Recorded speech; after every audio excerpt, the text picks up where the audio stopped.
안녕하세요. 세계 감동 실화입니다. 오늘은 부잣집 막내딸린 야오린의 이야기를 들려드리겠습니다.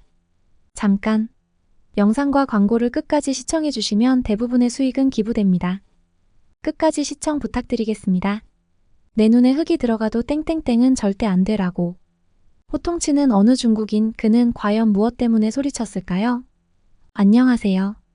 저는 중국인 린 야오린입니다. 나이는 꽃다운 20대 중반입니다. 제 소개를 좀 더 하자면 저는 중국 베이징에서 자란 부유한 가정의 딸입니다. 그것도 막내딸이고 조금 부끄럽지만 배우 출신 어머니 덕분에 한미모합니다.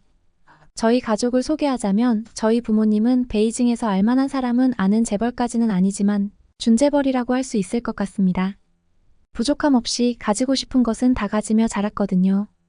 하나 단점을 꼽자면 자수성가한 탓인지 아빠가 화가 많고 중국이 최고라는 마인드가 매우 강하게 자리 잡고 있습니다. 이것이 저에게 얼마나 큰 사건이 될지 그때는 몰랐죠.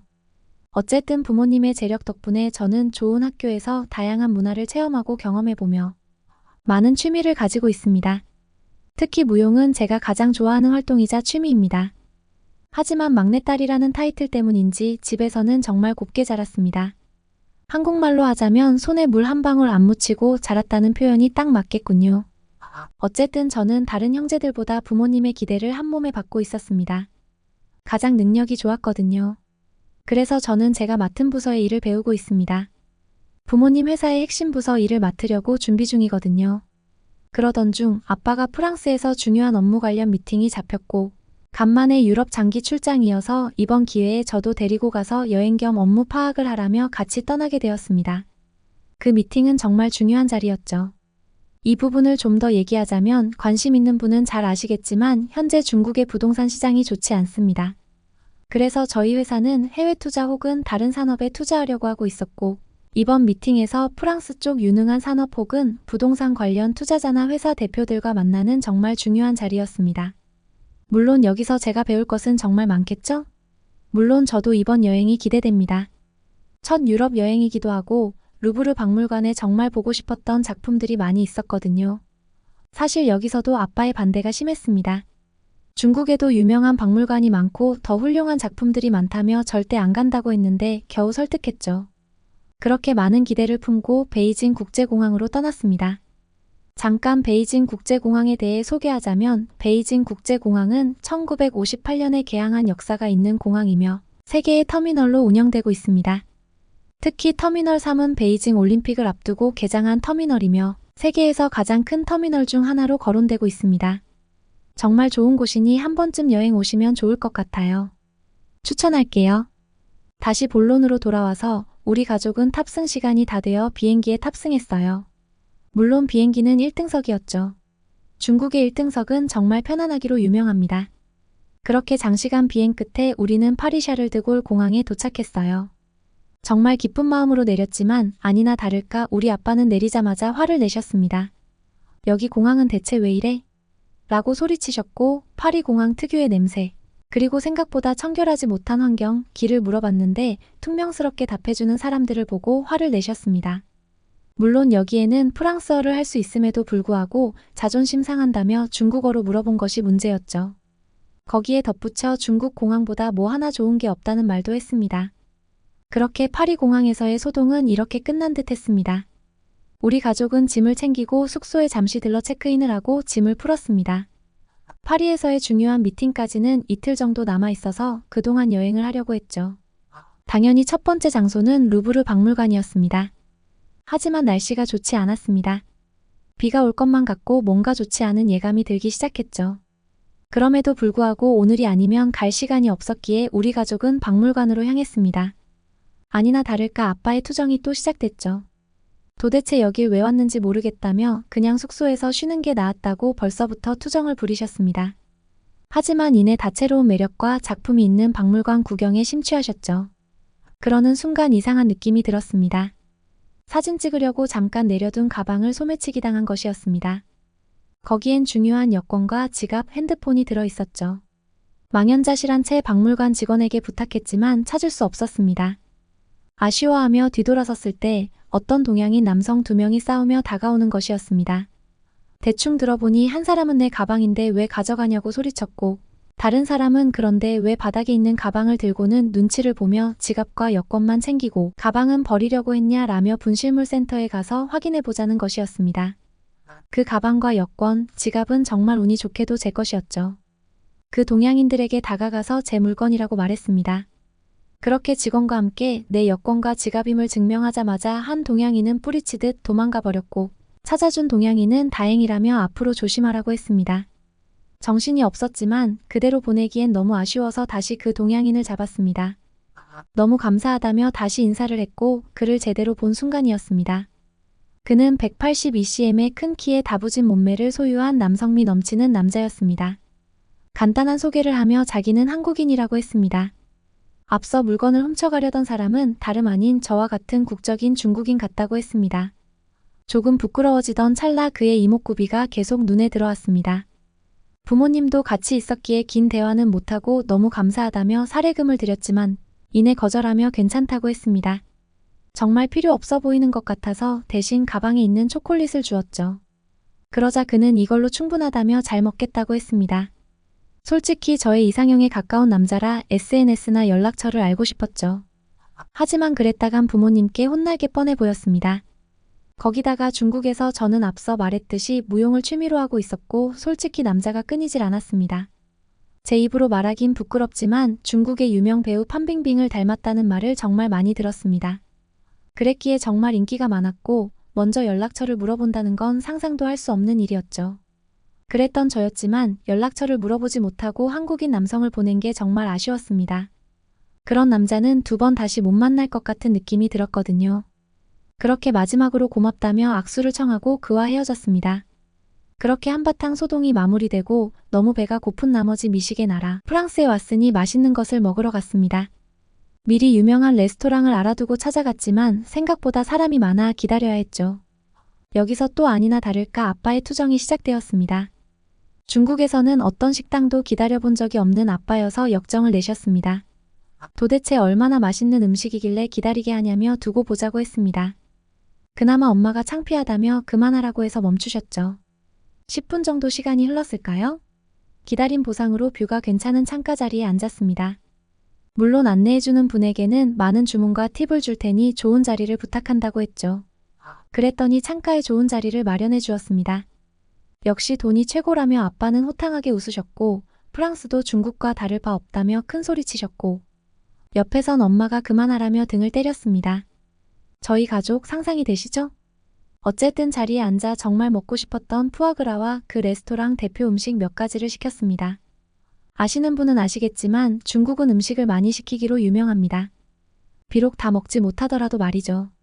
항상 많은 메뉴를 시켜 조금씩 맛보던 저는 역시나 웨이터가 추천해주는 메뉴를 다 시켰고 놀란 웨이터가 다 먹을 수 있냐며 제 차 주문을 확인했지만 저는 다 먹어보고 싶다며 빨리 가져다 달라고 했습니다. 그렇게 음식이 하나하나 나오고 맛을 보며 아빠의 투정이 시작되었습니다. 이것은 짜다, 저것은 싱겁다 등등 말씀하셨고 이번엔 엄마도 같은 의견을 보였습니다. 생각보다 입맛에 맞지 않았지만 저는 그럭저럭 괜찮아서 적당히 먹었습니다. 조금 아쉬운 식사였지만 그래도 좋은 경험이었죠. 제가 먼저 자리에서 일어나 계산을 하려고 하던 찰나 입구 쪽에서 소란스러운 광경을 목격했습니다. 어느 동양인과 종업원이 다투고 있었죠. 계산하려고 가보니 익숙한 뒷모습의 동양 남성을 보게 되었습니다. 맞습니다. 루브르 박물관에서 만난 제 귀중품 가방을 찾아준 한국인이었죠. 저는 그 한국인에게 반갑다고 인사하며 무슨 일이냐고 물었습니다. 그러자 한국인은 카드밖에 없는데 종업원이 팁으로 계속 현금을 원한다며 다투고 있었습니다. 카드로 하면 되지 않냐고 물었더니 종업원은 카드로 하게 되면 자기 몫이 줄어든다며 더 많은 금액을 결제하라고 했고 한국인은 그런 게 어디 있냐며 싸우고 있었습니다. 생각해보니 한국은 팁 문화가 발달하지 않았고 현금보다는 카드 사용률이 높아서 현금을 가지고 있지 않구나 싶었습니다. 게다가 프랑스는 도난 문제가 있어서 현금을 최소한으로 혹은 아예 가지고 다니지 않았겠죠? 그 상황에서 한국인은 난감한 표정을 지었고 저는 그 상황을 해결해주고 싶었습니다. 그래서 가방에서 팁으로 줄 만한 돈을 꺼내 종업원에게 건네고 상황을 해결했습니다. 그러자 한국인은 정말 고맙다며 꼭 갚고 싶다고 이렇게 두 번이나 만난 것도 인연이라며 저에게 SNS를 물어봤습니다. 그렇게 저는 의도치 않게 이상형에 가까운 한국 남성의 SNS를 알게 되었습니다. 얼마나 기뻤는지 불쾌한 아빠의 눈빛을 느끼지도 못했죠. 아빠의 헛기침 소리에 한국인과 저는 대화를 멈추고 작별을 고했습니다. 어차피 연락할 수 있으니 아까보다 덜 아쉬웠죠. 그렇게 우리 가족은 식당에서 숙소로 돌아왔습니다. 호텔에 도착하자마자 피곤했던 저는 소파에서 쉬고 있었지만 부모님은 라운지바에서 간단하게 술을 더 드시고 싶어 하셨습니다. 하지만 저는 피곤하기도 했고 부모님도 오랜만에 둘만의 시간을 보내라며 저는 방에서 쉬겠다고 했죠. 그렇게 부모님은 둘만의 시간을 보내러 떠나셨고 30분 정도 시간이 흘렀을까요? 이대로 이 밤을 보내기엔 아쉽다는 생각에 근처에 놀만한 곳을 찾아봤습니다. 검색해보니 괜찮은 클럽이 있더군요. 혼자 간다는 생각에 조금 두려웠지만 프랑스에 왔으니 밤 문화도 즐겨봐야 하지 않겠어요? 게다가 호텔 근처니. 위험하다 싶으면 바로 돌아오면 되고요. 그렇게 저는 클럽에 어울리는 옷으로 갈아입고 호텔을 떠났습니다. 그 클럽은 네온사인과 특유의 프랑스 냄새, 그리고 담배 냄새가 섞여 있었습니다. 어쨌든 기분 좋은 음악과 평소 갈고 닦았던 춤솜씨로 부끄러워 말하지는 않았지만 사실 저는 판빙빙을 닮았다는 말을 정말 많이 듣고 자랐어요. 덕분에 어릴 때부터 예쁘다는 말보다는 정말 아름답다는 말을 자주 들었죠. 게다가 나름 부잣집 막내딸이니 얼마나 많은 사람들에게 인기가 있었겠어요? 느낌 아시죠? 제 자랑은 여기까지 할게요. 아니나 다를까 여기서도 마찬가지였어요. 저의 입장과 동시에 수많은 남성들이 저에게 호감을 표시했습니다. 술을 사주는 사람들, 같이 놀자는 사람들, 심지어 돈까지 주며 함께 나가자는 사람들 등등 정말 많은 사람들이 저에게 호감을 보였어요. 하지만 저는 오늘 파리의 클럽에서 인생 처음으로 자유를 만끽해보고 싶었습니다. 아무도 저를 모르는 이 낯선 곳에서 말이죠. 그렇게 음악에 몸을 맡기며 춤도 추고 가볍게 맥주도 마시며 이 밤을 즐기고 있었죠. 그러다 문득 어떤 동양인이 다가오더니 저에게 술을 사줄 테니 같이 나가자고 하는 겁니다. 저는 순간 무서웠고 일행이 있으니 안 된다고 하니 아까부터 지켜봤다며 혼자인 거 다 안다고 같이 나가자고 했습니다. 순간 정말 무서워서 싫다고 소리쳤고 그 순간 주변 사람들의 이목이 집중되었습니다. 그러자 그 동양인 남성이 나는 일본 사람이다. 절대 나쁜 의도가 없다. 그냥 그쪽이 마음에 들어서 그랬다. 라고 말했지만 이미 그의 수상한 눈빛과 행동들은 너무나 불쾌했습니다. 그 순간 어떤 남자가 다가와 저에게 무슨 일이냐고 물었습니다. 아니나 다를까 그 남자는 오늘만 벌써 세 번째 만난 바로 그 한국 남자였습니다.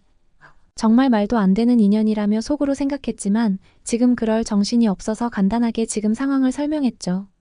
그러자 그 한국 남성은 일본인에게 이분은 제 일행인데 잠깐 자리 비운 사이에 무슨 매너 없는 행동이냐며 화를 내자 갑자기 일본 남성은 소리를 지르며 주머니에서 뭔가를 꺼내려는 순간 위험을 감지한 한국인은 멋진 발차기로 일본 남성을 넘어뜨렸습니다. 심지어 주머니에서 꺼내려던 것은 흉기로 추정되었습니다. 그러자 넘어진 일본 남성은 일어서서 다시 달려들려는 찰나 그 클럽의 보안 담당자가 와서 그 일본 남성을 데려갔습니다. 그렇게 클럽에서의 사건은 일단락되고 더 이상 클럽에 있기는 무서워서 한국 남자와 함께 밖으로 나왔습니다. 그리고 그에게 너무 고맙다고 했고 시간이 괜찮으면 이야기를 더 나눌 수 있겠냐고 했습니다. 그 한국 남성은 흔쾌히 좋다고 하며 근처 분위기 좋은 술집을 찾았습니다. 우리의 분위기를 읽었는지 그 술집에 들어가자마자 잔잔하고 러블리한 음악이 흐르고 있었고 우리는 창가보다는 서로의 대화에 집중할 수 있는 구석 테이블을 선택했습니다. 그렇게 우리는 편안한 테이블에 앉아 맥주와 음료를 주문했습니다. 그리고 다시 한번 고맙다고 했고 제 소개를 했죠. 물론 제가 부잣집 막내딸인 것은 숨기고 말이죠. 제 소개를 듣고 난 후 그는 생각보다 어리다고 말하며 자신도 다시 한번 한국인이라고 소개해줬고 이름은 민수라고 했습니다. 정말 의외였지만 30대 초반이라고 했습니다. 저와 비슷한 또래인 줄 알았지만 한국 사람은 무슨 이유에서인지 너무 젊어 보인다는 생각을 다시 한번 하게 되었습니다. 어쨌든 정말 인연이라며 어떻게 하루에 3번이나 마주치며 도움을 주고받을 수 있냐며 많은 이야기를 나눴습니다. 처음 만났을 때도 느꼈지만 그는 정말 제 이상형과 일치했습니다. 큰 키에 다부진 몸매, 잘생긴 얼굴까지. 중국에는 별로 없지만 한국에는 민수 씨와 같은 사람이 많은 걸까? 라는 의문을 품으며 정말 기분 좋게 이야기를 나눴습니다. 민수 씨는 한국에서 개인 사업을 한다고 말해줬습니다. 상세히는 말해주지 않았지만 말이죠. 하지만 그는 이상한 일을 하는 사람 같지는 않았습니다. 우리는 대화를 나눌수록 정말 잘 맞는다는 걸 서로 느꼈습니다. 비슷한 취미와 성향까지 너무 잘 맞은 나머지 하이파이브를 하며 손바닥이 마주치는 순간 처음 느껴보는 찌릿한 전율을 느꼈죠. 저만 느낀 것은 아닌 듯 민수 씨의 표정도 뭔가 미묘하게 바뀌었습니다. 그렇게 1시간 정도 더 이야기를 나누며 좋은 분위기를 이어가던 찰나 엄마에게 연락이 왔습니다. 객실에 제가 없으니 연락이 온 것이었죠. 옆에서 어디냐며 빨리 오라는 아빠의 목소리가 들렸습니다. 그렇게 우리는 아쉬운 이별을 해야 했고 너무 좋았던 감정을 뒤로한 채로 SNS로 자주 연락하자고 했습니다. 왜냐하면 그는 오늘이 파리에서의 마지막 날이어서 클럽에 온 것이었고 다음 날 바로 한국에 돌아가야 한다고 했죠. 그러곤 꼭 한국에 초대하고 싶다고 했습니다. 저는 좋다고 하며 꼭 초대해달라고 했죠. 그렇게 우리는 분위기 좋은 술집을 나섰는데 밤이 늦어 위험하다고 호텔까지 데려다 준다고 했습니다. 하지만 아쉽게도 숙소가 근처라 15분 정도 걷자 숙소에 도착했고 민수 씨도 내일 떠나야 했기에 쉬어야 했죠. 아마 제 생애 가장 인상 깊은 하루였을 겁니다. 물건을 잃어버릴 뻔하다가 정말 이상형에 가까운 멋진 남자와의 인연이라니요. 그렇게 아쉬움을 뒤로한 채 우리는 서로 포옹을 하고 헤어졌습니다. 물론 저는 객실로 가기도 전에 로비에서 부모님께 그 모습을 들키고는 엄청 혼나고 말았죠. 누구냐며 물었지만 한국인이라고 하면 싫어할 게 뻔했어요. 아빠는 중국이 세계 최고라고 믿고 한국은 우리나라의 속국이라며 싫어할 게 뻔하거든요. 그런 남자와 포옹이라니 있을 수 없는 일이라며 그 남자를 찾아갈 게 분명했어요. 그래서 그냥 우리 중국 동포라고 둘러대고 피곤하다며 방으로 가자고 했습니다. 방에 와서 샤워를 하고 민수 씨에게 SNS 메시지를 보냈어요. 잘 갔냐고 말이죠. 그렇게 민수 씨는 잘 도착했다는 말과 함께 정말 아쉬웠다고 말했습니다. 제 느낌이 맞다면 서로 좋은 감정이 싹튼 것 같았거든요. 민수 씨는 저에게 정말로 한국에 올 수 있겠냐고 물었습니다. 그냥 인사치레가 아닌 진심으로 자기가 비행기표와 숙소를 제공해주면 올 수 있겠냐는 물음에 저는 막내딸 특성상 혼자만 갈 수는 없다고 했고 가더라도 부모님과 함께 가야 더 오래 있을 수 있거나 가능할 거라고 했죠. 그렇게 알겠다는 말과 좋은 여행이 되라는 인사를 나눴고 덕분에 잊지 못할 여행이 되었다고 했어요. 이렇게 나의 첫 프랑스 파리 여행 스펙타클한 첫날이 끝났습니다. 정말 신기한 일이 연속으로 일어난 날이었죠. 하지만 이게 끝이 아닙니다. 민수 씨와는 아직 많은 뒷이야기가 남아있거든요. 그럼 또 사연 보내드릴게요. 어떠셨나요? 여기까지 중국 부자 막내딸의 프랑스 여행 일부였습니다. 구독과 좋아요는 저에게 큰 힘이 됩니다. 그럼 다음 영상에서 뵙겠습니다. 오늘도 감동 가득한 하루 보내세요.